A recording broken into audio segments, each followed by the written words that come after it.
అజాన్ అయిపోయింది, వినబడింది, కానీ వెళ్ళడు. సమయం అయిపోయింది, వెళ్ళడు. అకామత్ అయింది, వెళ్ళడు. ఇంకా 2 రకాతు కదా, మా ఇమాం గారు పెద్ద రకాతులు చదివిస్తాడు, ఇవన్నీ ఎక్కడి నుంచి ఉందాం అని చెప్పేసి ఎప్పుడో సలాం తిరిగేటప్పుడు టకటక ఇల్లు వసూలు చేసుకుని టకటక నమాజ్ చదివి సలాం తిరగతోనే మళ్ళీ వచ్చేస్తాడు. ఇంకా ప్రశాంతత ఎక్కడ ఉంటుందండి మన జీవితంలో? నీవు దేవుని యొక్క తపస్సు. నమాజ్ అంటే తపస్సు, నమాజ్ అంటే ధ్యానం, నమాజ్ అంటే దైవం ముందు దాసుడు చేసేటువంటి తపస్సు అంటే నమాజ్.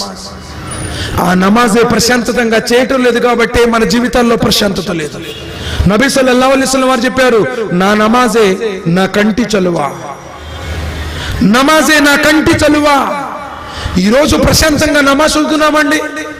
మొదటి రకాతులో ఏం సూరా చదివాడో కూడా తెలియదే మనకి. నమాజ్ అయిపోయిన తర్వాత ఇంకెక్కడ టెన్షన్. మన నమాజులో నుంచుని కానించి అబ్బో షాపులో ఏం